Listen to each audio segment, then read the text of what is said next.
people will be caught off guard, hear something, go sit down, wonder what it is, and if it's good enough, they'll stay.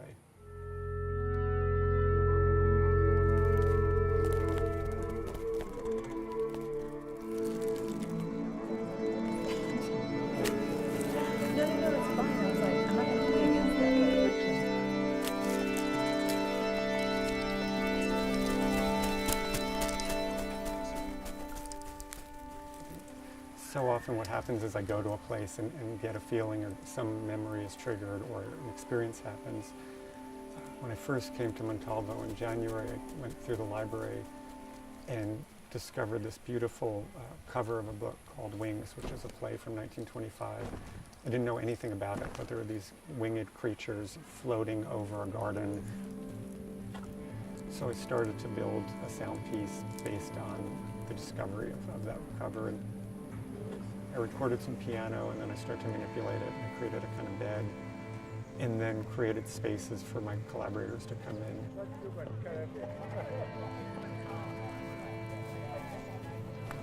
There's piano, there's cello, there's flute, there's French horn. And if someone is just caught and they find it interesting to listen to, if they create their own internal images or internal narrative, that is better for me than anything I can project.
Rope sculptures are all up and down this path here, and the intent of them is to seem a little bit mysteriously tied into the ground, into the trees, in a way that that highlights the purpose of our piece, which is an imagination and interpretation of the communications that trees have through mycelium.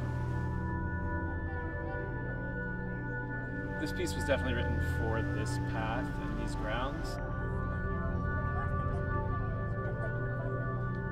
This is the fourth or fifth, depending on how you look at it, outdoor, long-scale outdoor installation that we've done, and it's great. And most of those have been in response to environmental kind of, whether directly like interactive environmental stimuli or just meditations on the environment. And so I can definitely imagine taking these ideas and moving forward with another outdoor installation that takes another environment into consideration.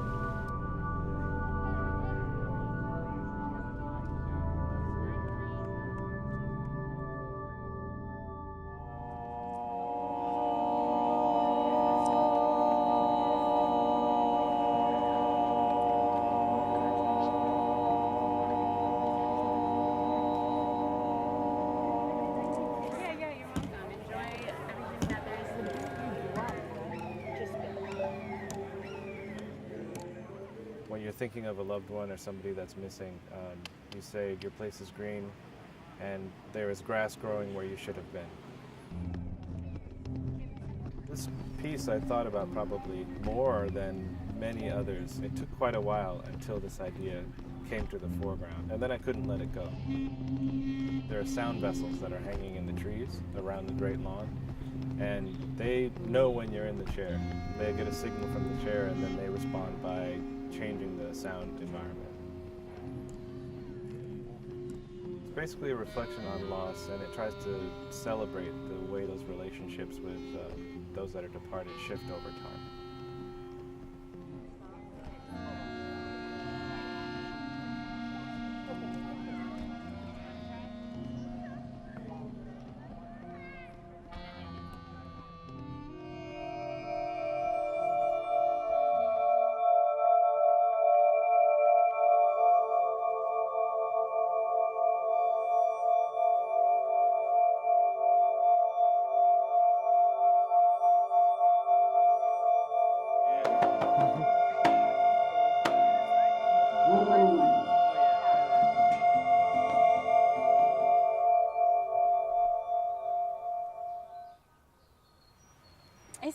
based on most basic tool for communication, so a tube. You can talk from one end and listen from the other. You can voice your thoughts really and project it loudly like a megaphone. You can sing into it. You can whisper your secrets as well as tell stories.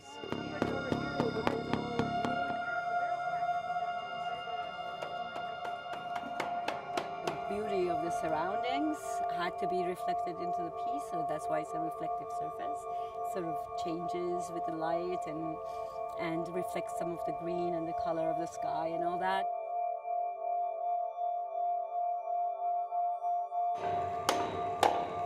It's been really engaging in terms of, bringing people together just the past few days that it has existed in this world and on this site. And that's exciting for me. Yes. Hello there.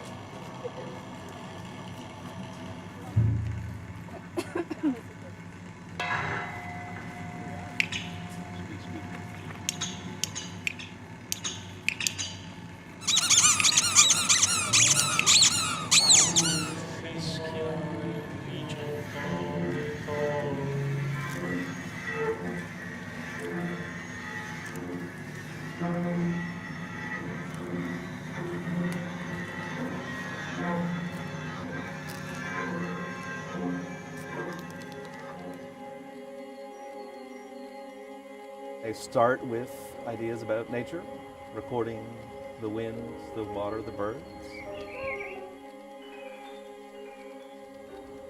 I'm very interested in the idea of people being able to wander through a space and experience things the way they would in an art gallery, to experience music or soundscapes, as we call them, unfolding in time and space and in the presence of the changing environment of the garden.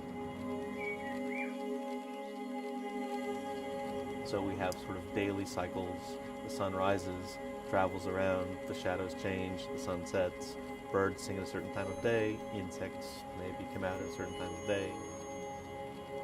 You've got these sort of really quite different experiences of time. And so I'm interested in composing music which conveys some sense of short things happening very quickly on a very rapid cycle, and things that really could stretch on for eons. There's a computer that is at the heart of generating this material, and every 20 minutes it improvises a new opera in the space. So I have 4 of these giant glass panes in sets of 2, and then the chair, which is a very, a really focal point, because it says sit, listen, and experience. Some of it is real, and some of it is imaginary. There are birds that are invented. There are succulents, for which I've made up a Latin name. There are music notations which don't really translate into something that somebody could play. It's an exploration of sort of the real and imaginary, and just like the thoughts of wandering around in artistic space and in nature.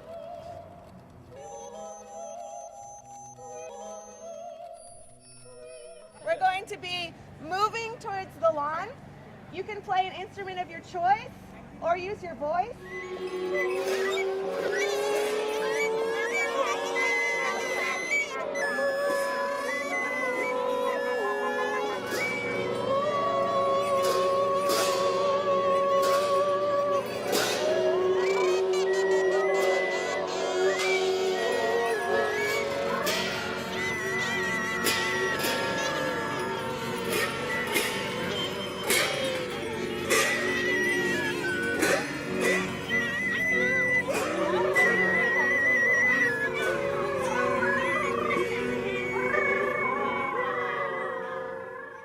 Energies traveling out into the universe as a healing for all victims and toward the end of violence. Okay, so the instructions: stand together in a circle. You already went through that pretty much. Warm up.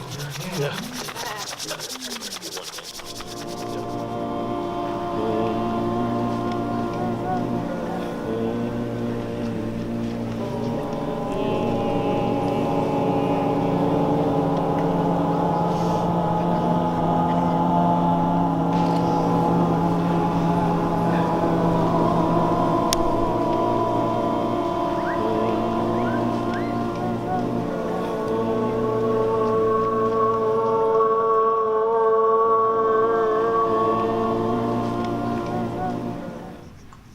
Thanks again.